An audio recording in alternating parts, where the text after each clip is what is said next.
Act 3, Scene 4. I'm going to be reading lines 11 through 19 and analyzing them.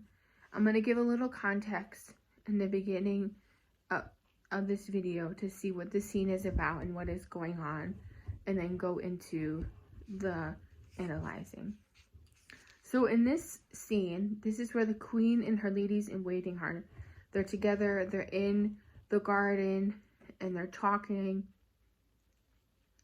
And she has a lot on her mind. She says, "What sport shall we devise here in this garden to drive away the heavy thoughts of care?"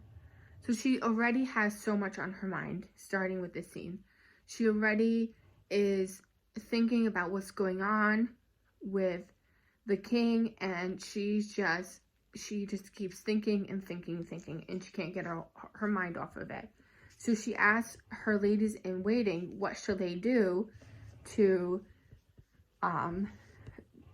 get her mind off of what is going on. So her ladies in waiting suggest they play a game. And then they say, maybe we should dance. And then maybe we should tell tales. And then later on she says, well, maybe we should sing. And none of these things fulfills what the queen wants. The queen is just so cast down. She's thinking a lot about what's going on, and she can't get over it. So I'm actually going to start with line 10 to give a little context to the next couple lines. So the lady says, "Madam, we'll tell tales." Queen: "Of sorrow or of joy?" Lady: "Of either, madam." Queen: "Of neither, girl, for if of joy being altogether wanting, it doth remember me the more of sorrow, or if of grief being altogether had." So in these couple lines you see in Afra, they're repeating of, and they're also repeating if of joy.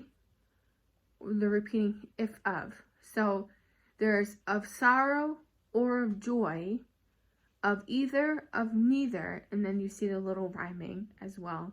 And it says, for if of joy or if of grief. So you see the anaphora going on there, and how they're repeating the words. So then she's saying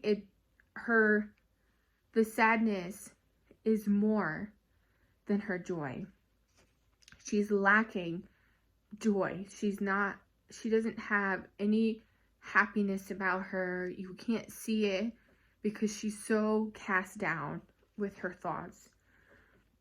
And then in line 15 it says, "It doth remember me more of sorrow."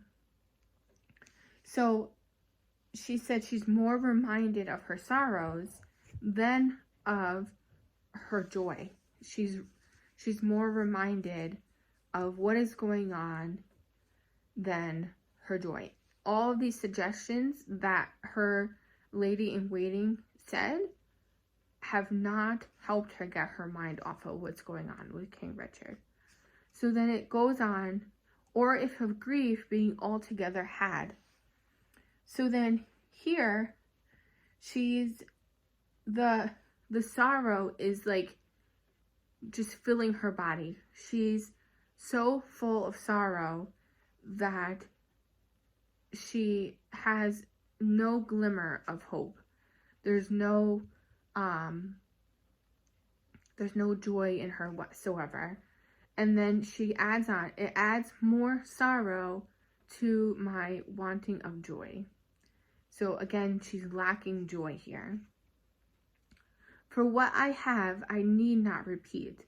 So she doesn't want to repeat what's going on because she's so cast down from it. She has such a burden from her sorrows that she doesn't want to repeat what's going on. And then the last line, line 19, "And what I want, it boots not to complain." So she's saying that she doesn't want to complain because it's not going to get her anywhere. She's wallowing in her sorrows, but that's not getting her to where she wants to be. It's not getting her happiness. It's not helping her get through this grief that she's feeling.